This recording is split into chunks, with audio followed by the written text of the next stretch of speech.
Hari Om, Hari Om, Hari Om.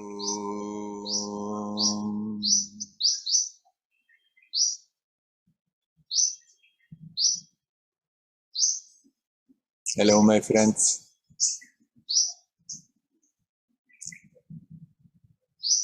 You are that divine essence,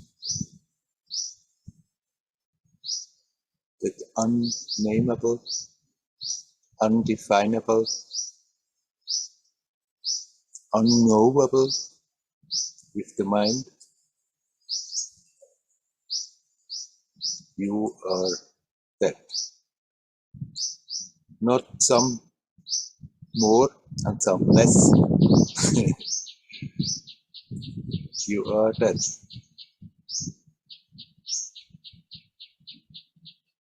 The first expression of that is consciousness, pure consciousness, is love, pure love, is energy, pure prana. This is the base. Out of that, all this creation, these creations emerge. The multi-universe,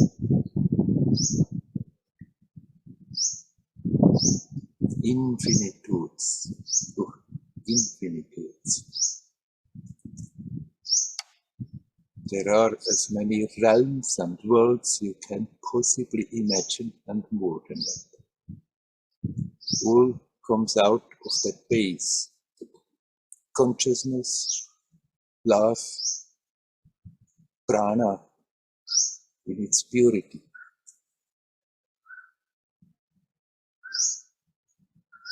You are that essence that is prior to that.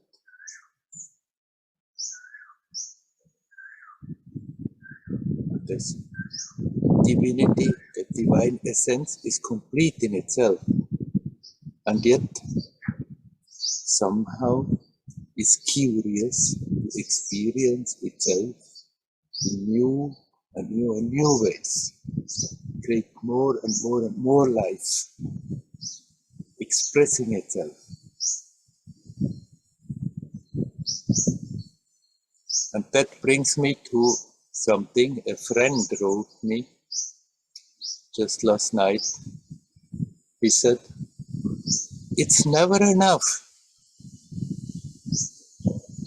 When I go deep, it's not enough. I want to go deeper. When I go for bhajans and enjoy it, it's never enough. I always want more. No matter what, it's never enough. Sometimes, once in a long while, there may be a great ecstasy that calms him for some time, but it's wearing off and it's coming back, that nagging, it's not enough. What about that?" And then he adds, rather jokingly, and all this talk about being in the present doesn't work because the present is unfathomable. And of course, then it comes back there. It's also not there enough.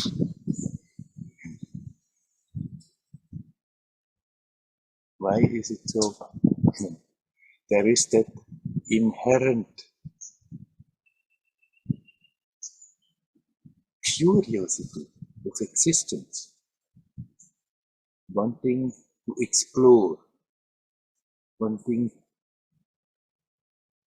to come to the essence, to the completion. And mind you, my friends, this what my friend has written is not some kind of superficial idea that came, but it's against the background of many years of sincere sadhana.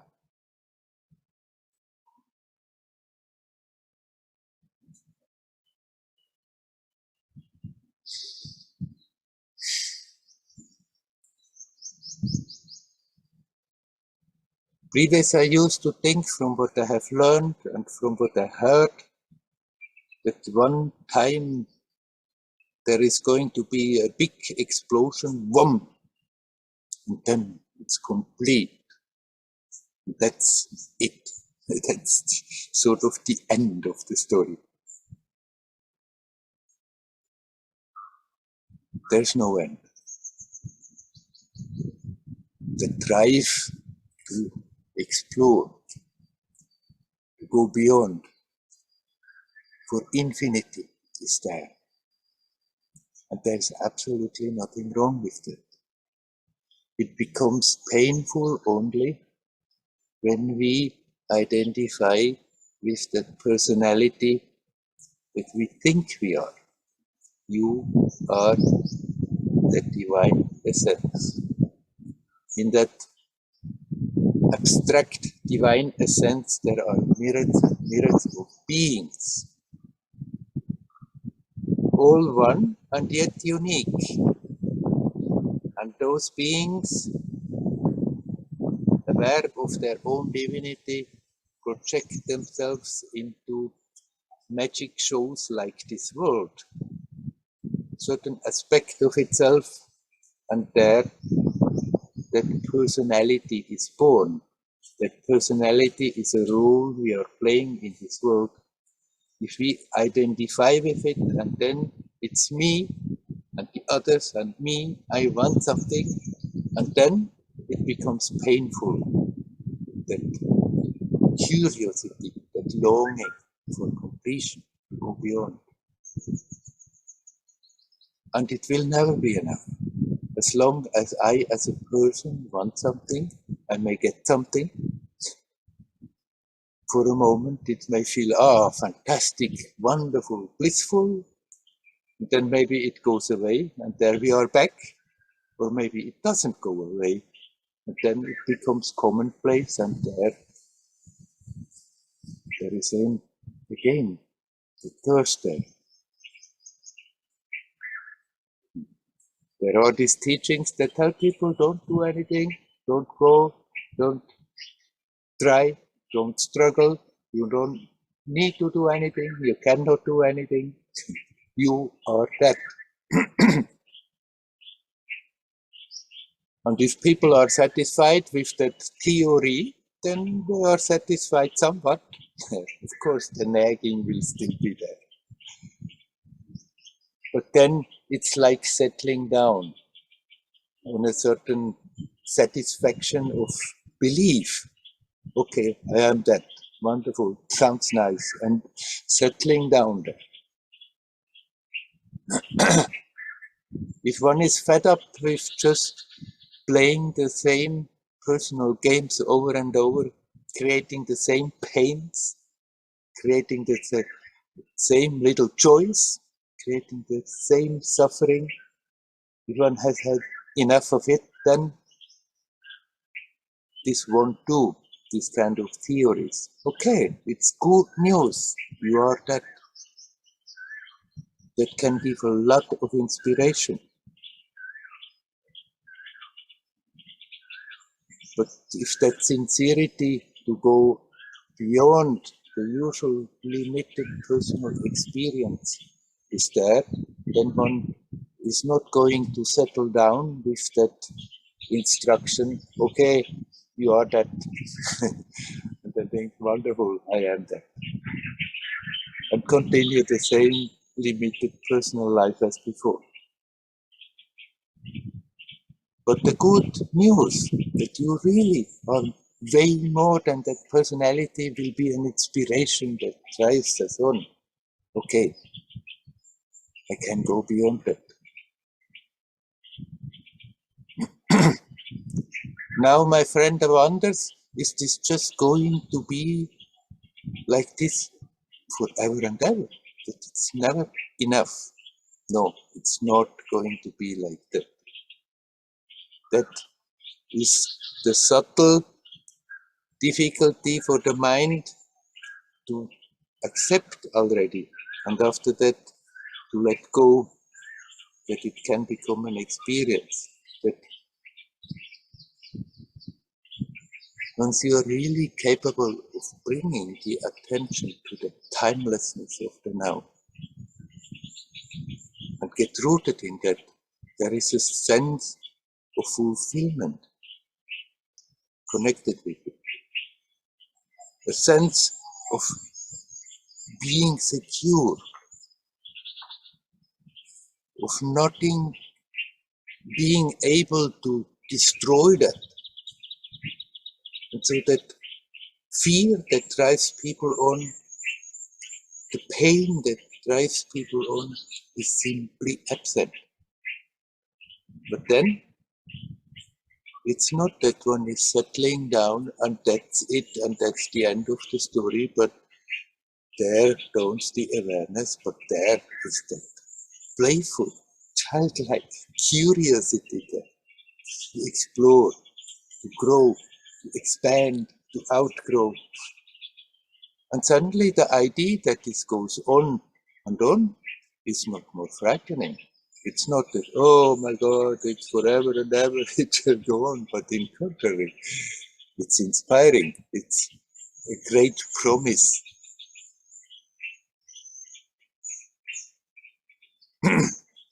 As long as we have ideas, what we want to attain in our sadhana, in our spiritual life, in our life, then it's always somewhat limited. And we may come closer, we may fulfill those ideas, realize those ideas, and then become aware, but hey, there's way more.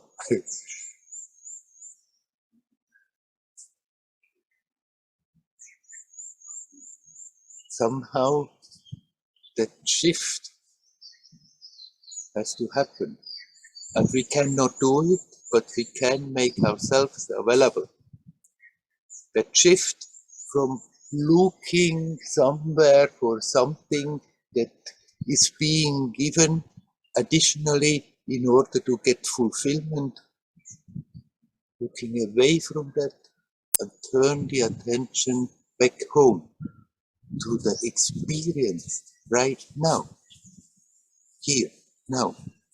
The consciousness that I'm experiencing now.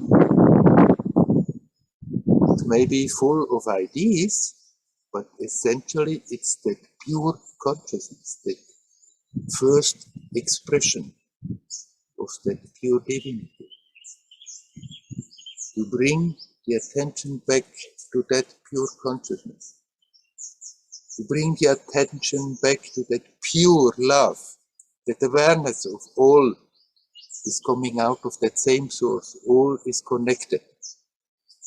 All is an expression of that same divinity.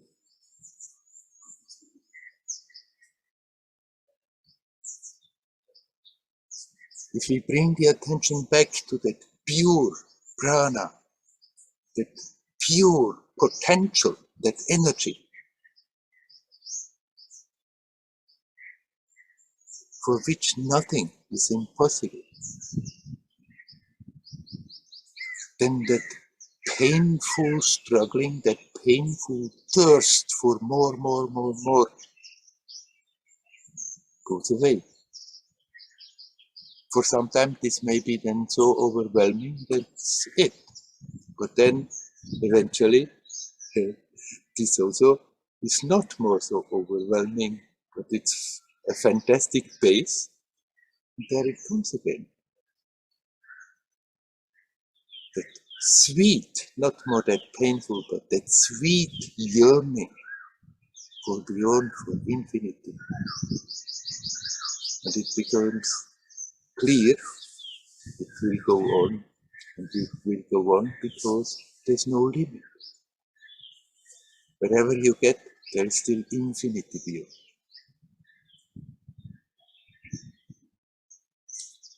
The difference is, if I'm holding on to that idea, me, I want, it's a painful business. We may get a little, but then, as my friend said, it's never enough. I want more. I want ever more. Then there may be a great experience that quiets down the thirst for some time, and it will come back. As long as we are searching for something, like it should be an outside that gives us something, it should come from somewhere, then this will go on. That me, I, the person, want something. I want to stay that person. It's a contradiction. I want to be that limited person, but I want to experience more, infinite. Person can't. Person is limited and can't be infinite. So that shift has to somehow happen. But instead of I personally want more, I have to bring the attention back to that base, to that essence of my experience right now. That point, that only point where I'm touching reality. Here, now. That bubbling source of existence. Here, now, it's so totally different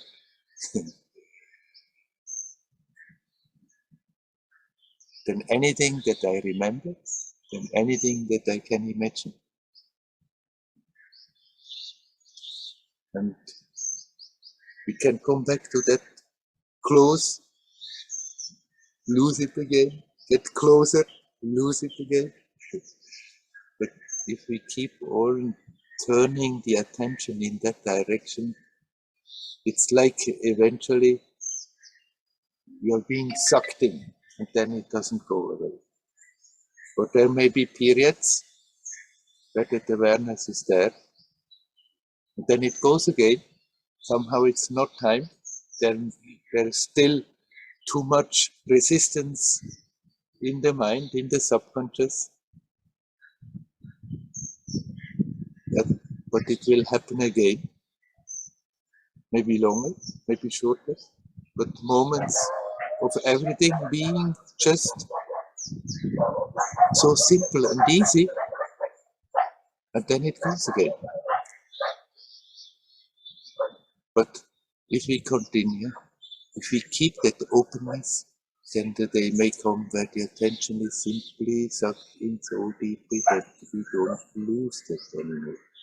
That our experience is based on that first expression, pure consciousness, pure love, pure energy.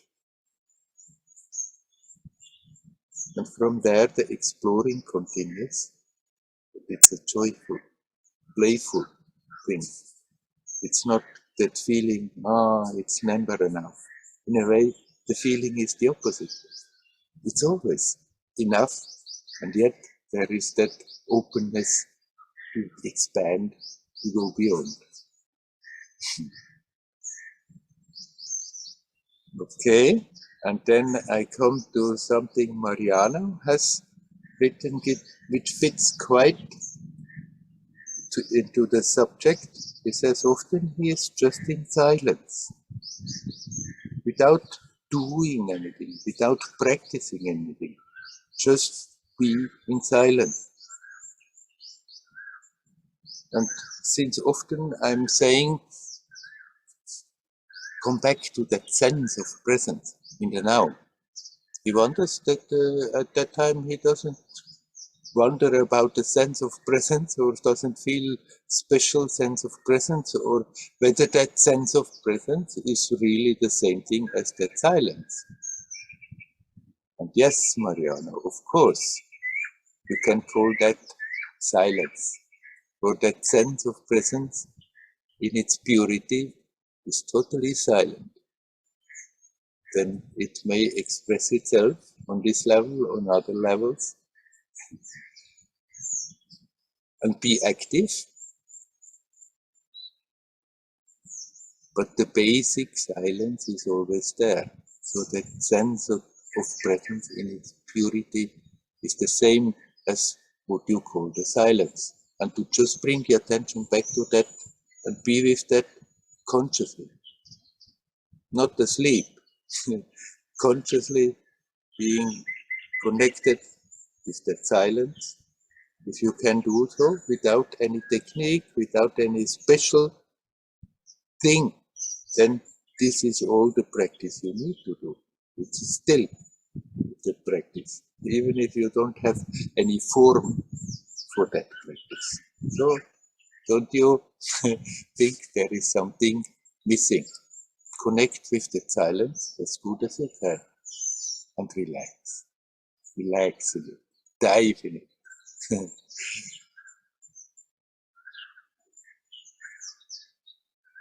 All right. And then I have also another question from Marie. She refers to the fact that often I have said if there are tensions in the subconscious, if there are old memories that we are carrying along that keep on nagging and creating troubles, that it's necessary to face them. She says, I remember that you have told from your life, meaning this one, that a lot of stuff started to come up, and I first didn't want to face it, and then I had to surrender to the fact that I have to spend time with that and accept it's there and face it. But then is it simply going like when we do that? Or is it at all going when we do that? Because she says, when we let things come up, unpleasant things often from the past, then it's no fun at first to open up, to confront that. And that, of course, you are right, Marie. Often it's no fun. Once we stop blocking away things that are bottled up in the subconscious, and we keep on suppressing it because we don't want to face it, but then when we accept, okay, let it come up, and we start to work on those blocks and gradually lift them off, and it starts to bubble up, most of the time it's everything else but pleasant what comes then. Otherwise we wouldn't have needed to suppress it.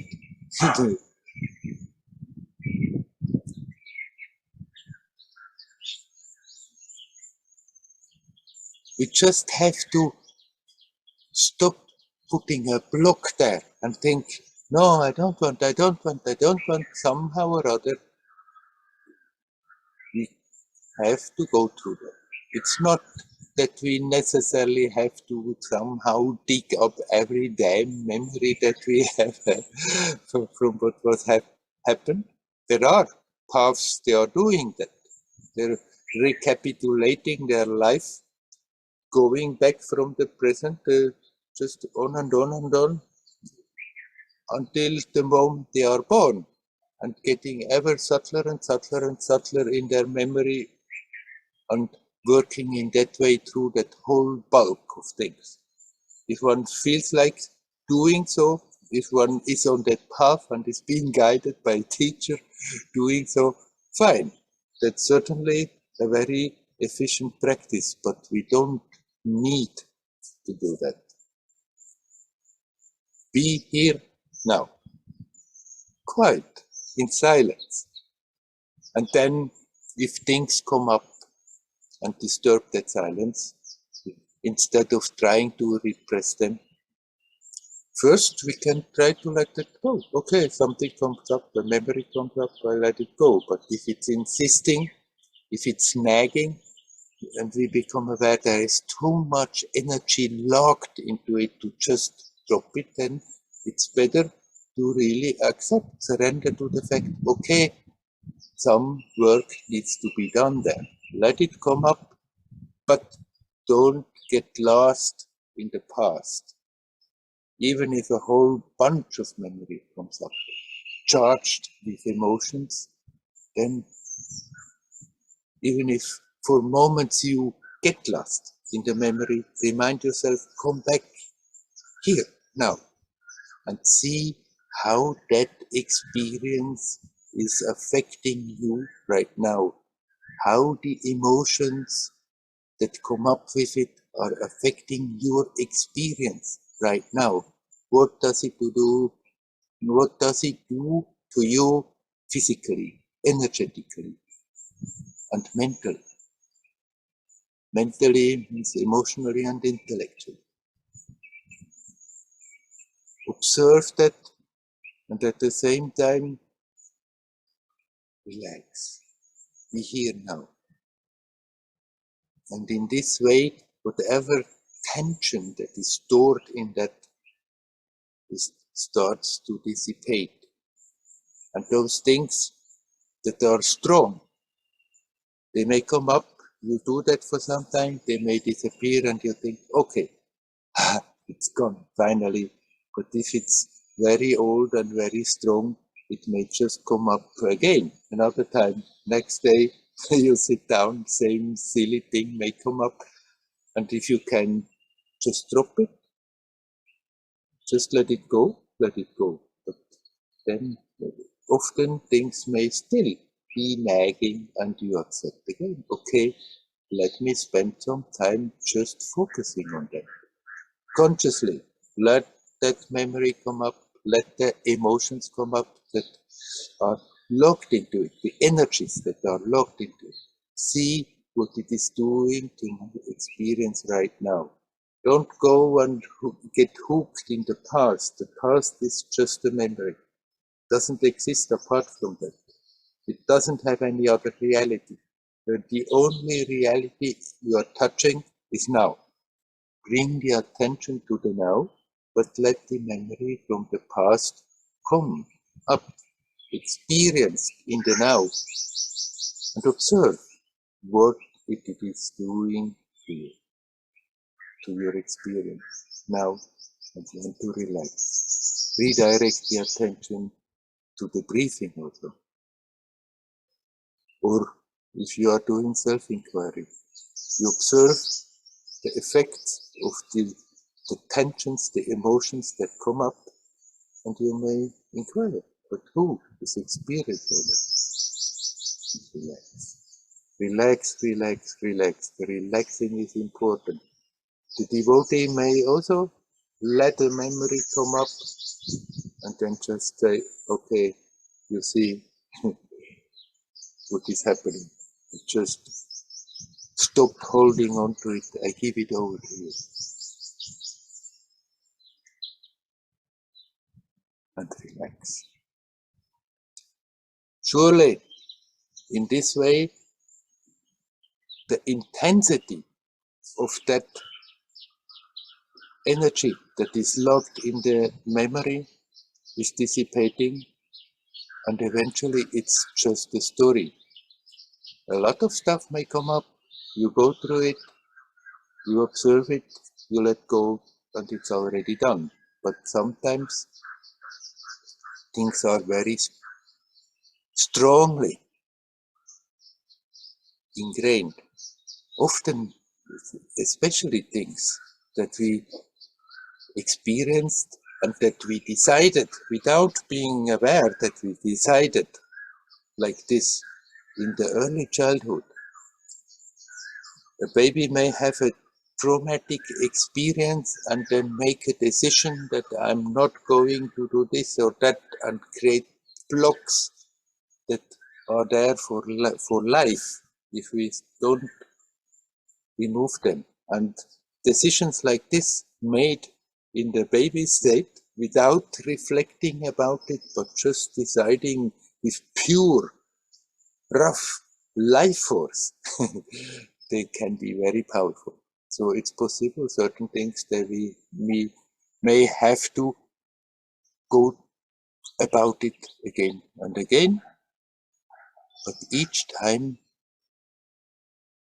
some energy that is locked into it is dissipating and it's getting weaker. And eventually it's just a story not capable of creating troubles anymore. Now, in the beginning, I said, at the beginning of this subject, I said That doesn't mean we have to go and dig up every damn memory of everything that has happened in our life. One can do so, but it's not that we have to do so. Because there are whole fields, and in a field there is usually one main item that is creating trouble. And if we address that main item, it's sometimes that the whole field lets go without our having to remember everything that somehow is connected to that subject that I'm dealing with. So it's not that we have to go after all the memories. Be here, be now.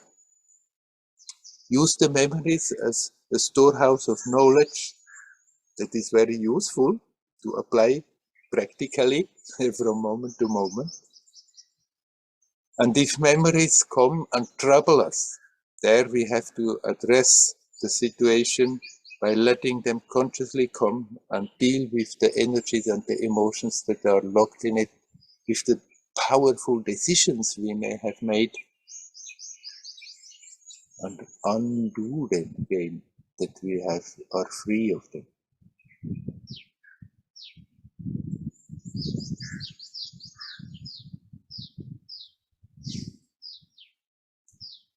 Nobody is going to do that for us. We may get a lot of energetic support. We may get a lot of inspiration. We may get help. But finally, step by step, it's everyone has to deal with their stuff themselves.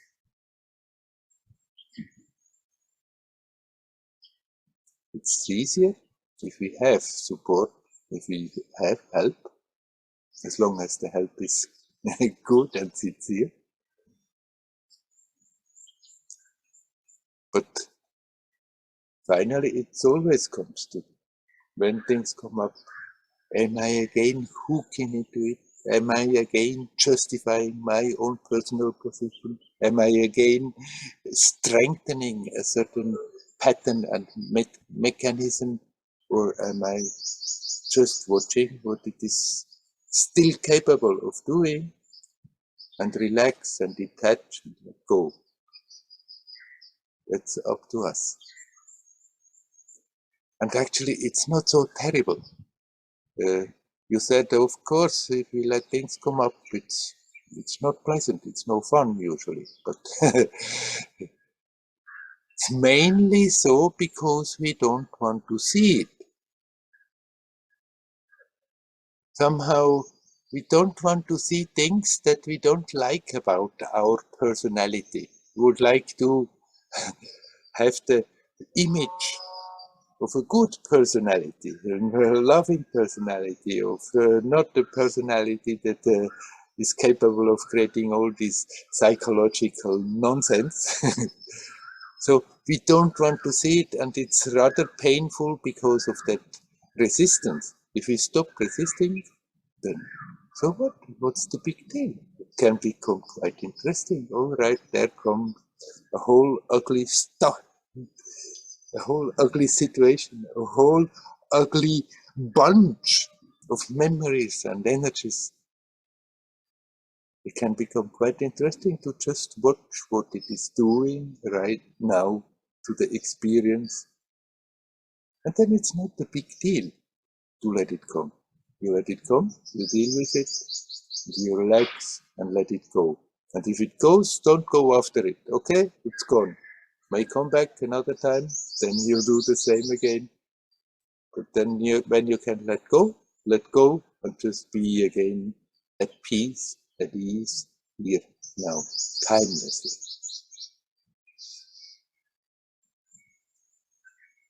Okay, that was that. And then just this morning, I got a voice message from Maria. I quickly listened through it, but I have seen that you are here in the beginning, Maria. If you like to come in and talk about it, Now Yes. you can do so. Yes. Hello, Maria. Hari Om, Werner. Hari Om. Thank you so much. You are welcome. Yes, and I actually, when you've been talking now, I know you have answered my question somehow in many ways through all the different angles you've been discussing now. But at the same time, I find that every time I have the personal exchange with you, something deep shifts. So I'm hoping It still makes some sense to talk here. Yes. That by exchanging personally with you the question, that it will help me to shift, because I feel it's a very old pattern, in relationships. So the situation is what I explained to you in the voicemail, and I like to put it in the context that there are relationships where the flow of interaction is quite simple, where there is a reciprocal interest, whether it's friendship or it's romantic. I feel probably all of us have experienced that it's easy. But then that's a very small amount of relationships.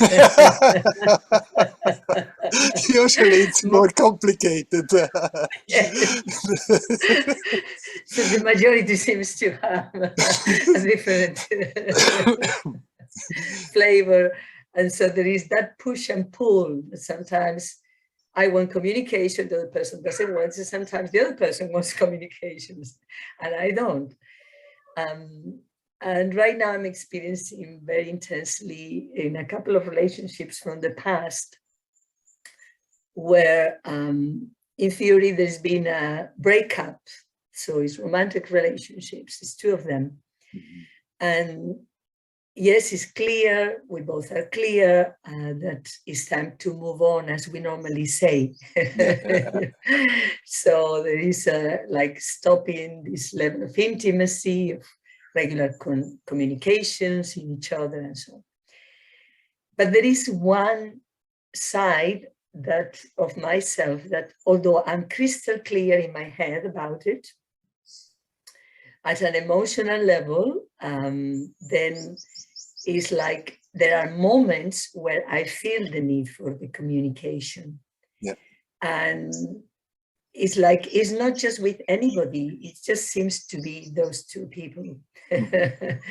So it's a specific, and it seems like there is again the conflict. One part of myself says, no, just leave it. I mean, it's much better just to cool it down completely, and with time it will go, and then you can move on. And if there is any other relationship, or if there isn't, but to move on, the feeling that I'm held back is what is very unpleasant by the past. And then there is another side of myself that says, oh, well, let's just go with the flow, you know. Why no? Why not? Why not to get in touch and share? Because it's always about sharing something, sharing usually something which is very meaningful. And it feels like if I share it, it's going to feel even better, you know.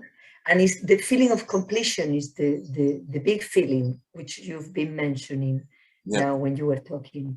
It's like in that conversation I have with particular people, I feel complete. So that is really profound and so pleasant. And then, but then there is an end to that. The conversation ends, and then there is the desire for more of that. Yes. And then is when the drama develops. Right. So, yeah. Right. So I'm just wondering what you have to do. I feel it's an old pattern, a very needy. There is a small, like child, needed of attention, and it just happens to be that, like I suppose for all of us, there are particular people who seems to be able to fill in that gap. Yeah. that Right. is experienced as lack. Yeah. Right.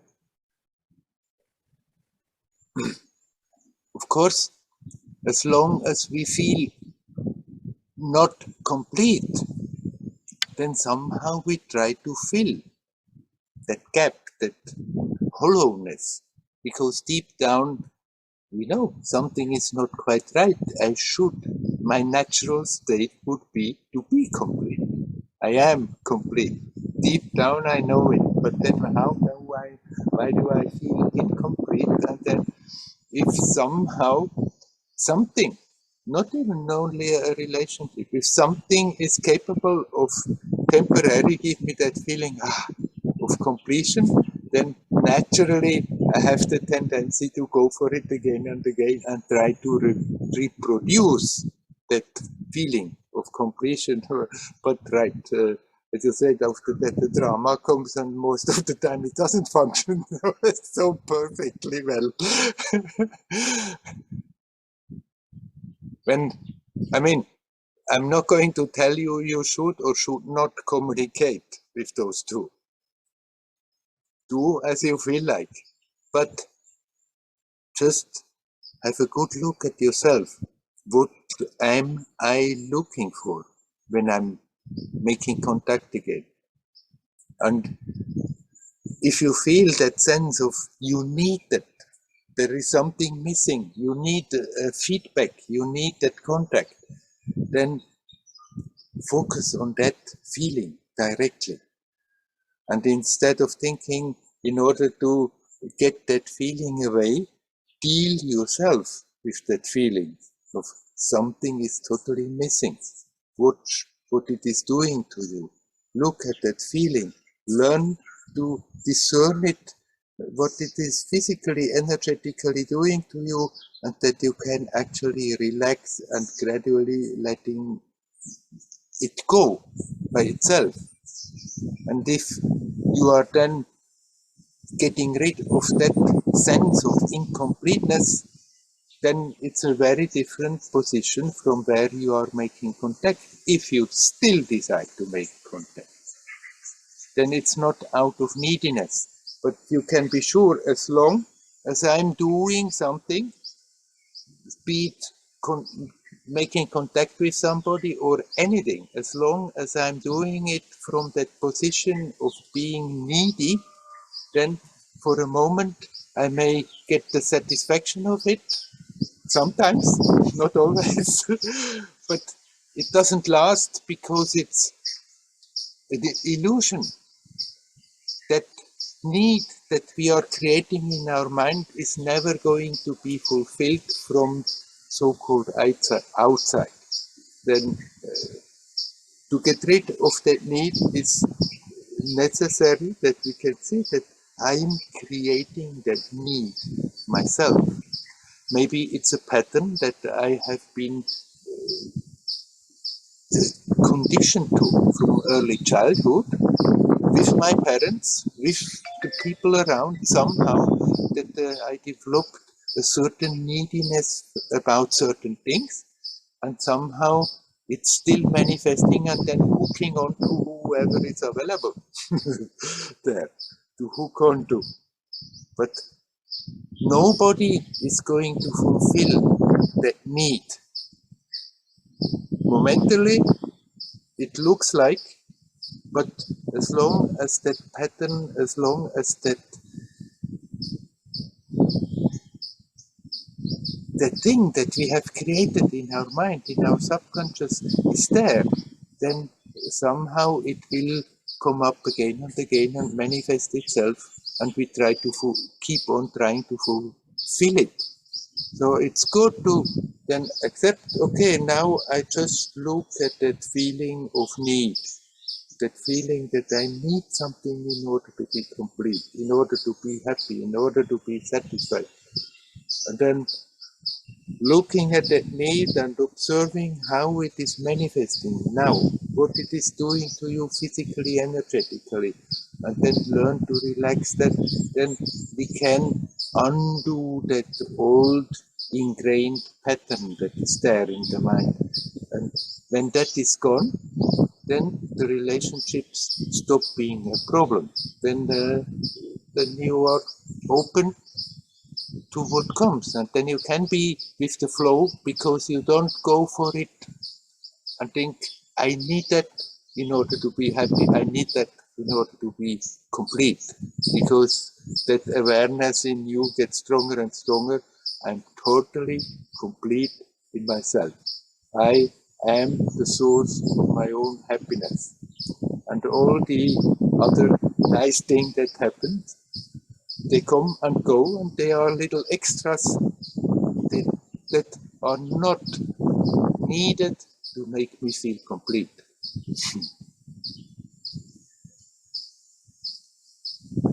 So it's really, you are already aware. Obviously, you have expressed it. There is still a certain sense of neediness there. And as long as that is there, it's not so important whether or not you make contact, but that you address that neediness, that you really observe that you face what's going on and learn to relax about it, and then you are free of it.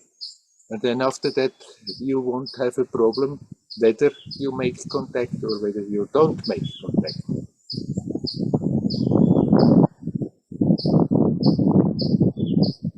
Thank you. One question is a bit anecdotal, but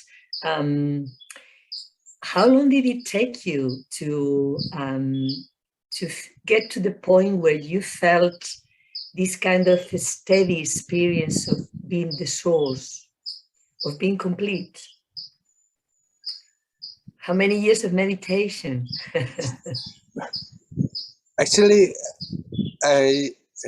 usually I answer all your questions, but I'm not quite sure about this, this question.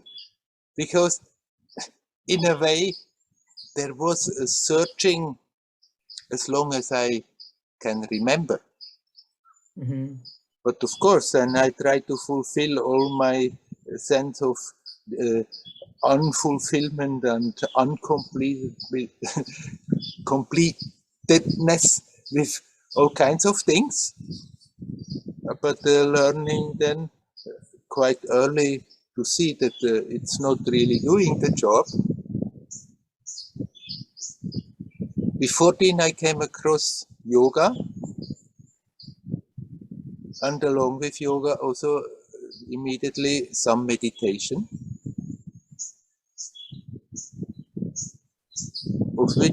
with which I was more or less regular from then on.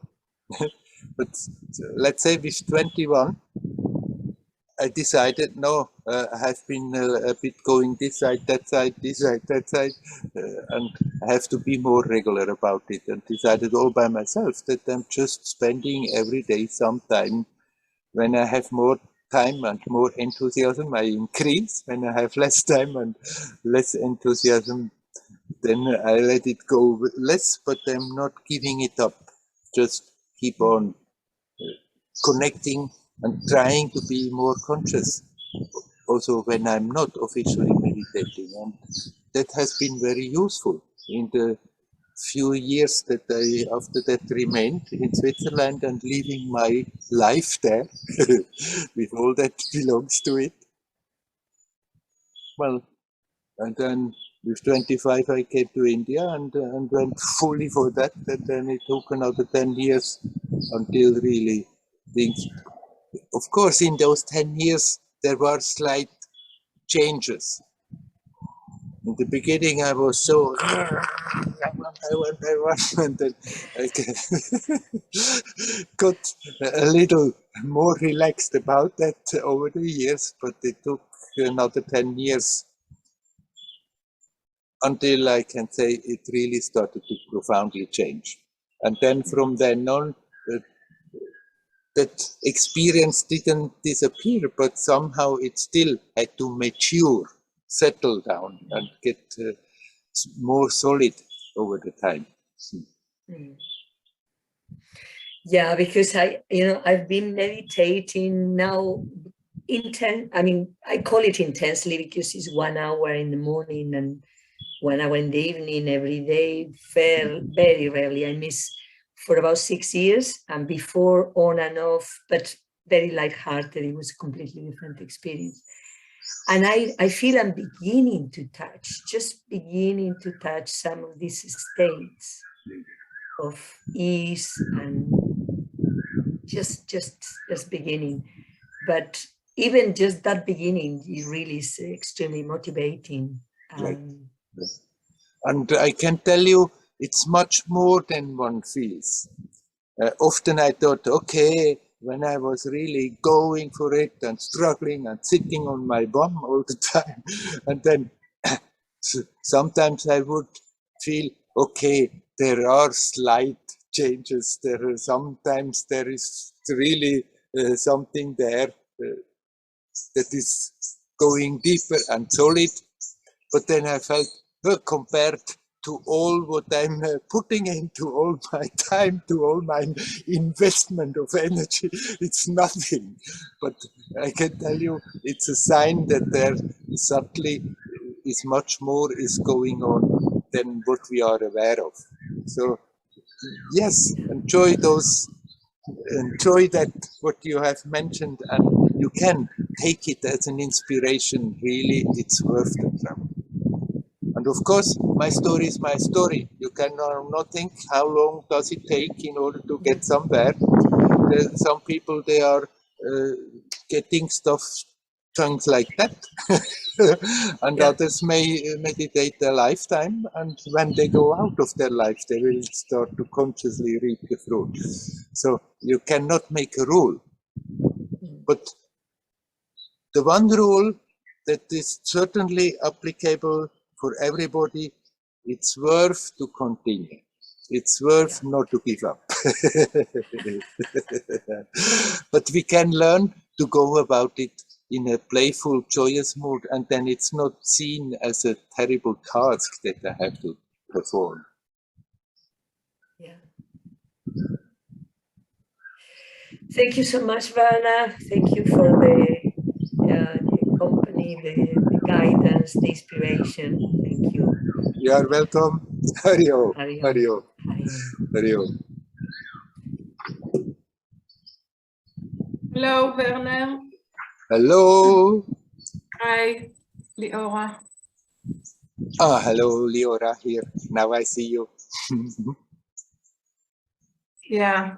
So you're back from your retreat?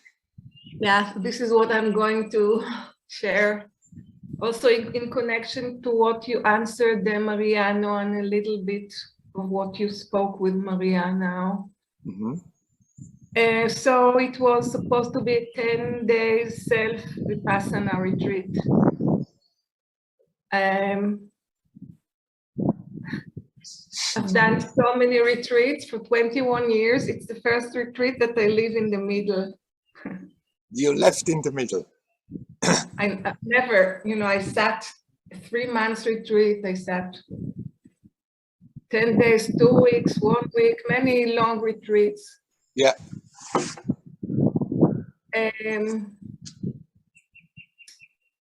So what actually happened, if I can just, as they say, cut a long story short, first days I was very unhappy. Actually, I was crying a lot, but I didn't come there with something I had to, like a heavy weight on me or something. I came there, I've been happy recently, really.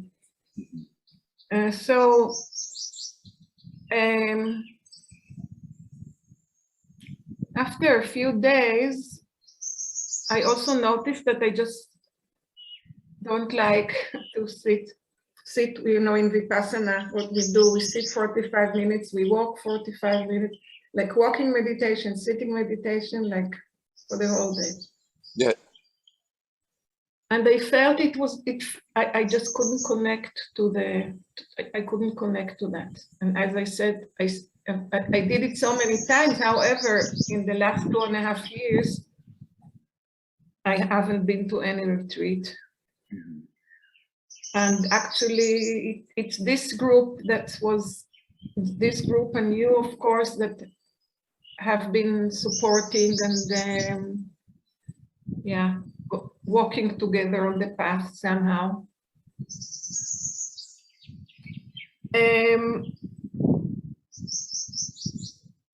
So actually, I thought maybe it's a bigger difference than I think between Vipassana and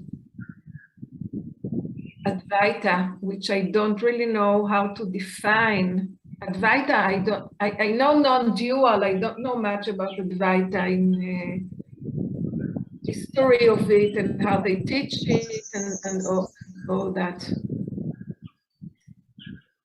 I just know that what I've been trying to do for this, I think it was 1 week when I was there, I just didn't make sense to me any longer.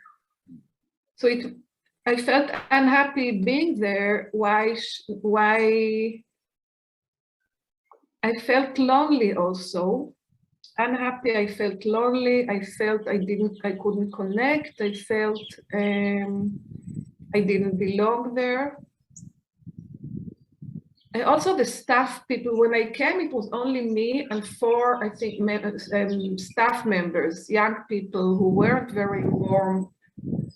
I was used to coming to a retreat and being hugged by all the staff and the teachers, always so warm and accepting and loving. And it wasn't like that when I came there. I was the only yogi, as I said, and they weren't really. I could be their grandmother, and like it felt awkward somehow. I don't know, it's something, yeah. Yeah. So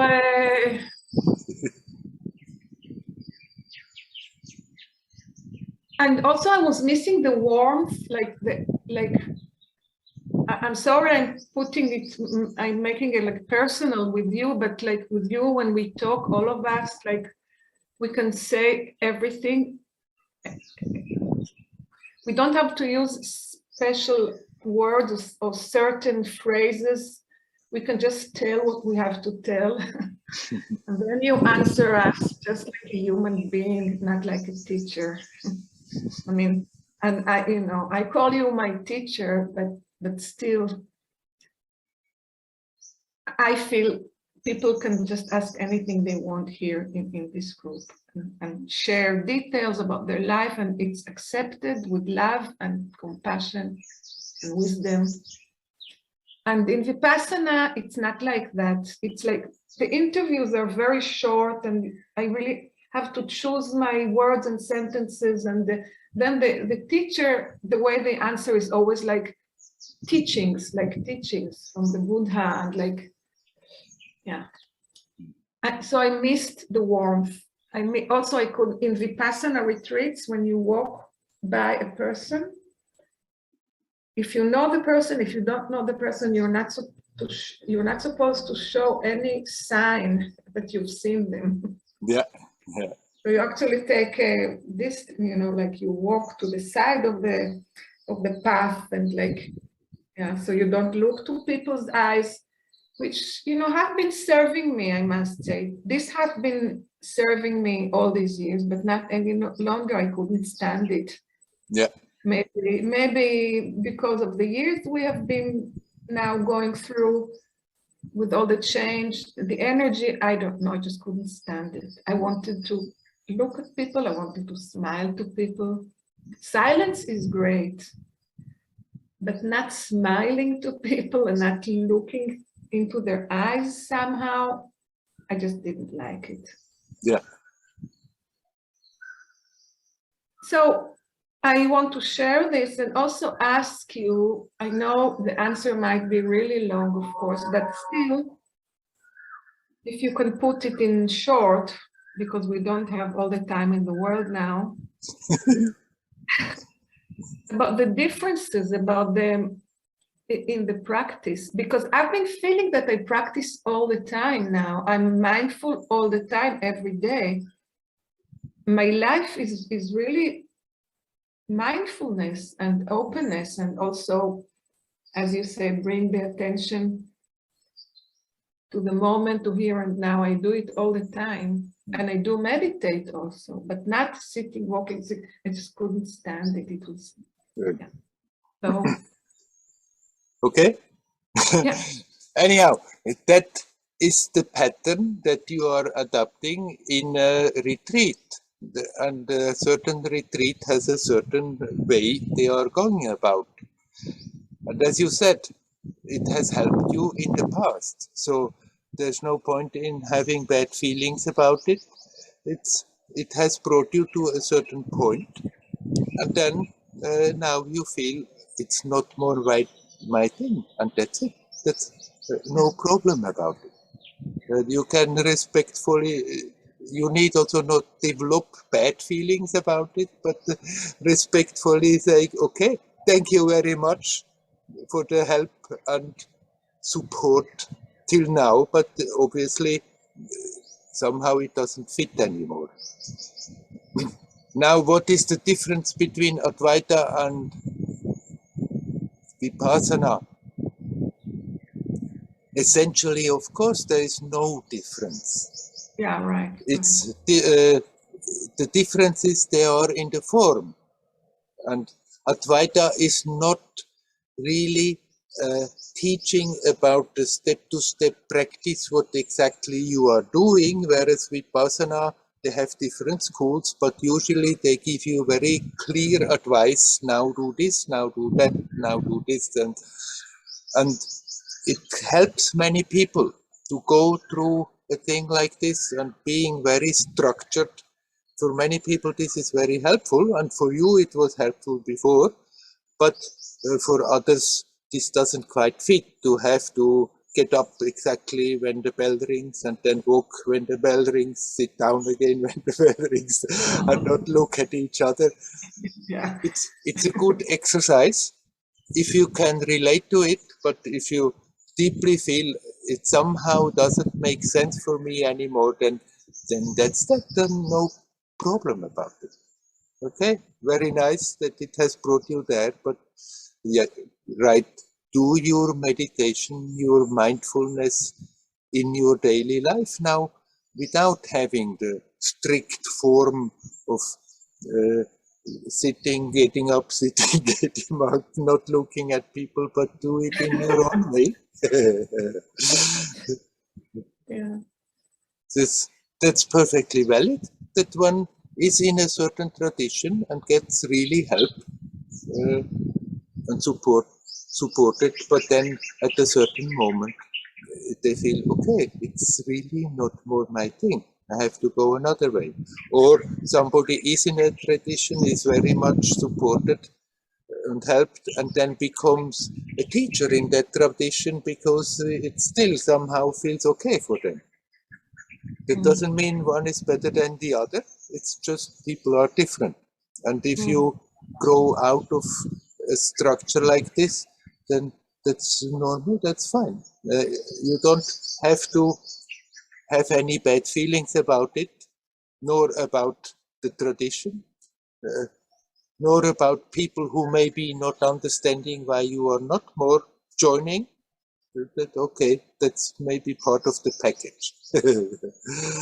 If you really feel for yourself, okay, thanks for what all I have learned. After all, your capacity to be mindful is also very much helped by all the retreats and the Vipassana meditations that you have been doing. But if you don't need the form anymore, then you don't need the form anymore. And that's that. Yeah, it's like, departing from almost like getting divorced or something. I feel it was my home, really, this organization in Israel, the Insight organization. Yeah. It was my home, and I volunteered there so much, and I organized activities there. So it's like departing from something that was really, really part of my life. Yeah. But of course, I understand everything you say, and I already understood it, actually. Yeah. I am not even so painful. I think my friends that are here that I spoke with two of my friends that are here in the group, and like I was very happy to come back home, and just the decision was a great decision. It's just like a feeling that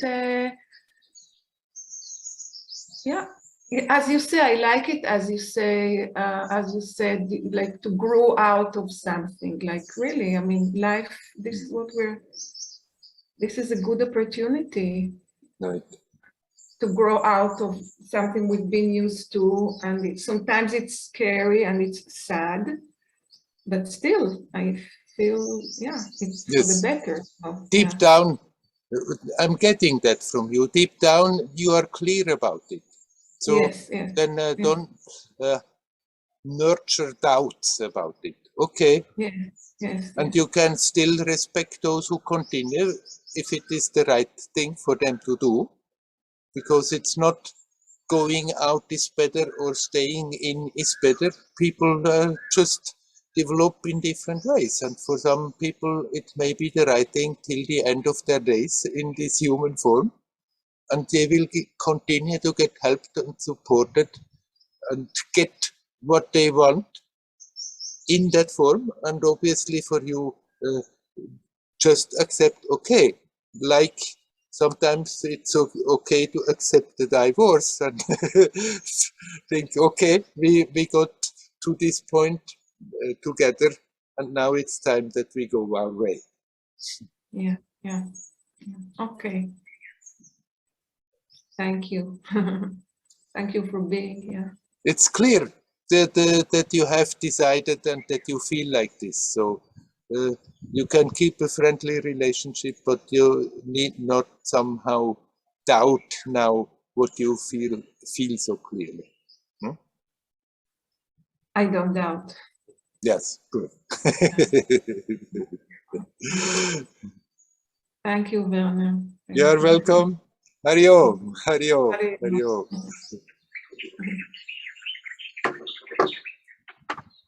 Is there anybody else who would like to come in? Please come in.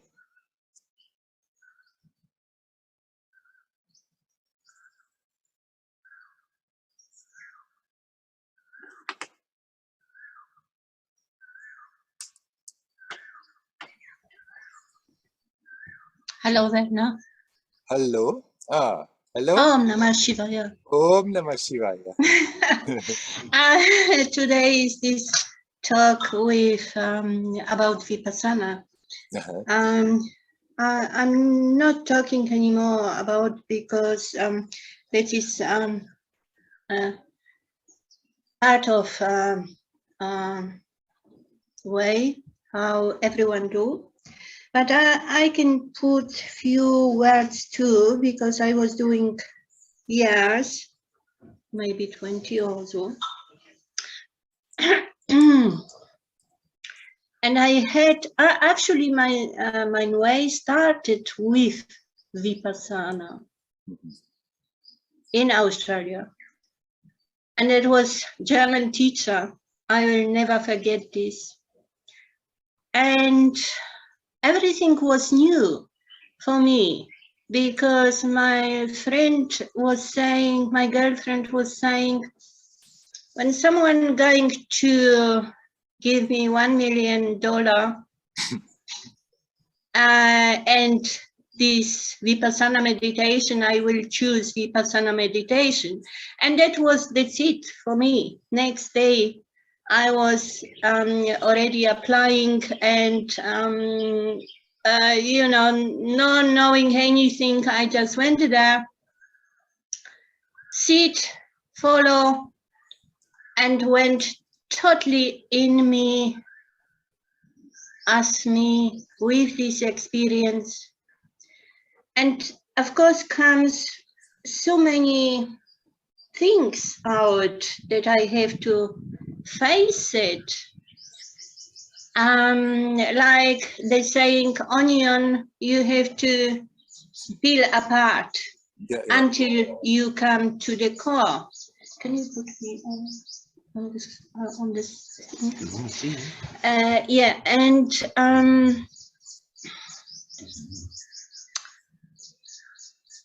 that was physical, emotional, very, very extreme, that I have to go through this trauma,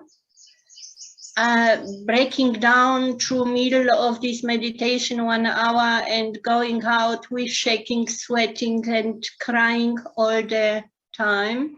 You can't stop it because this is the power that's going through you and have to be released. And then I never went to the teacher. I never asked question, and until now, actually, I never have question because I solve by myself, trying. The answer comes somehow or intuitively.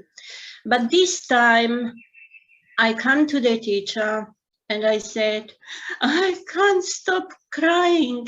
And she said, be happy because this sadness comes out. Everything what in you storage, that have to go out. And that was lots of different experience that I thought, oh, next time I'm going to do this, or I meet this spiritual person that comes to me and said, come with me, give me a hand, and you communicate with your mind. And I said, I'm not going with you, I'm not ready.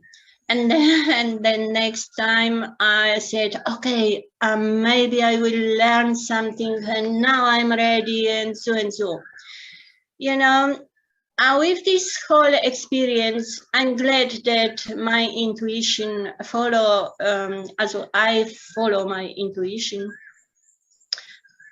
With this experience, what I went, that is like going from one step to another step, and you can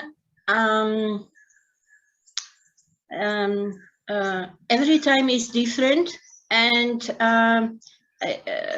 you can't wait for something that have to be this and this, because it's not like this.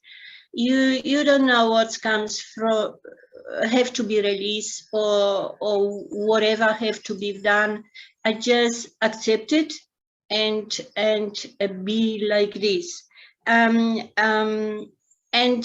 also the other thing, I'm so good now, I've done so many meditation, now have to be easy, now so and so. And that was hardest meditation, for example, the 10 days. So I can say or predict this or this. We never know. But what I know from my experience, first time is not good to break, because it's lots of things comes up and you are in this process. But when you are old student, then you can make decision. Okay, I do a few days, I do half, or whatever I feel. Yes. The other thing is there always some strengths that going to pull you out from, and that's what I recognize too. And for example, one time when I was in 10 actually, can I ask something? Yes. Do you want to ask something, or do you just want to tell, give an answer to Liora? Because actually, you shouldn't. Yeah. Yeah. Yes. She didn't really ask you. No, I just don't want to ask anything. Like tell anything. That was actually from my experience flowing out. Yeah. And what I come to this, that yes. from my experience, like Leora said, in my case, fell this up like in her case, that I don't need it or do this anymore. That's naturally went in my case, the same. That's what I just come to this point. Okay. That is like now easygoing and with yourself and whatever you do, and is through the and it's different now. It's no pressure, no rules, nothing like. But I have to go through, and I'm really thankful for that experience. Right, of course, that's good. I mean, I had a whole line of teachers until I came to the one teacher who helped me that I'm not more looking for a teacher. And with all those teachers, when I'm looking back, I'm very grateful for what I got from them at that time. That was the right thing that I needed to get. Yes. Right. So we can very well need, many times people go away from something and then they develop bad feelings somehow, like to protect themselves, or the bad conscience they could develop. Then they start to criticize. It's good to go when one goes and be grateful and keep it as a precious experience in the heart. Thank you very much for that. And then go the way goes on. That's correct, right? And that's how we come to the core of yourself, and that's what's happening in Tiruvannamalai. When I come to Tiruvannamalai, that I felt everything from here, that I don't need actually anything. Or when I am with you, Werner, then we are one. That is like sharing. But this sense like I have to go there, I have to do this and this, that is not anymore. Right, good. And thank you for that, for everything. You're welcome. You're welcome. Hari Om. Hari Om. Hari Om. Hari Om.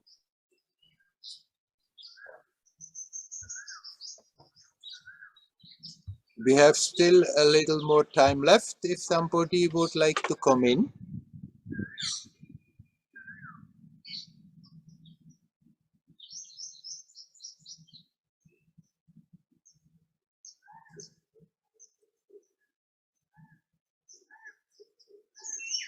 Still 30 people here.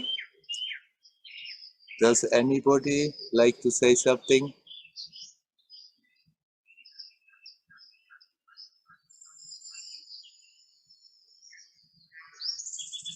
Okay, I will shortly elaborate on what I said just now. That I mean, the teacher who has helped me to come to a point that I'm not more looking for a teacher anywhere is Amaji. That doesn't mean that I'm not learning, that the whole life process is a learning process. But previous, I had that idea, I want a teacher who somehow pulls me out of samsara.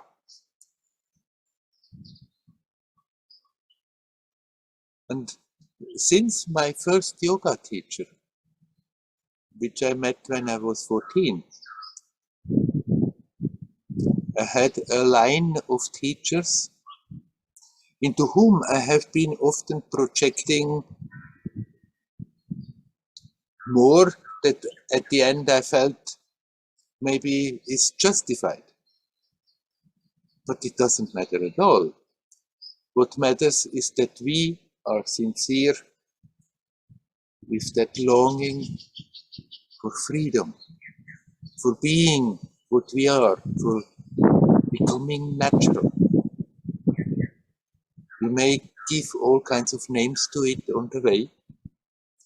Awakening, enlightenment, this or that. Actually, we just have to come back to that which we naturally are, become natural.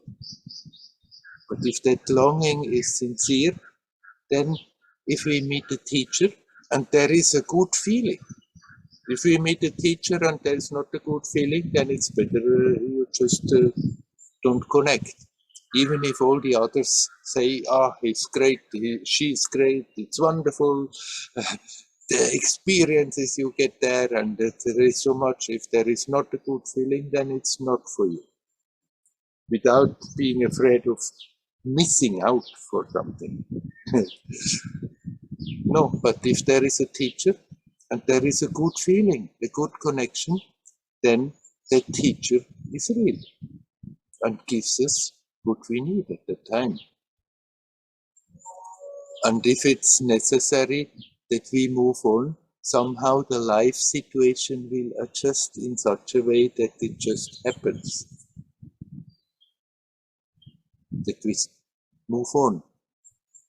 And so I have moved on, often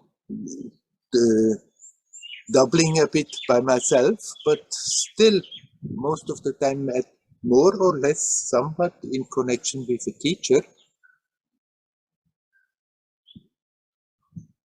Eventually I used to become aware, okay, it's not my cup of tea, and moved on, looking back with gratefulness for that teacher who has given me what I needed.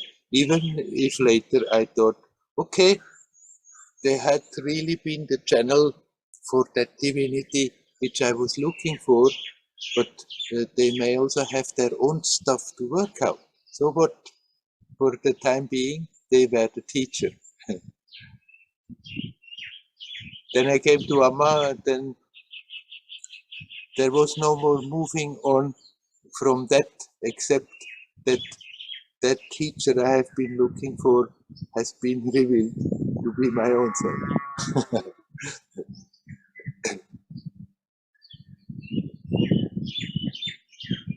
There's nothing wrong with moving on.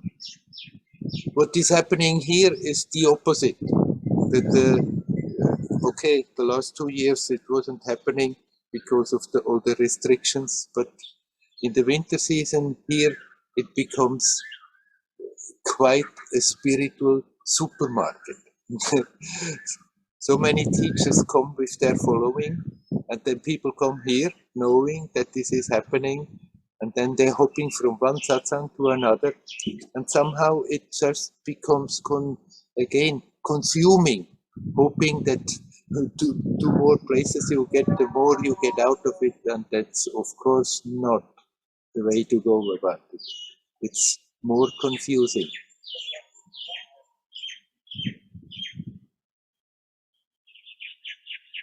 But it's nothing wrong being in a tradition and then feeling, okay, somehow it just doesn't fit anymore. That one with respect says thank you and gets out of it and finds their own way. If we are true to ourselves, then our way will lead you in the right direction. And sometimes people may then come and say, oh, that's very bad, you shouldn't have left this, you missed out, you had all the opportunities being there, and now you missed it. Just don't get influenced by all those people. They are just telling what was told to them, and they accept it as true for themselves, and then they try to impose it on others. While what is true for themselves may not be the true for others.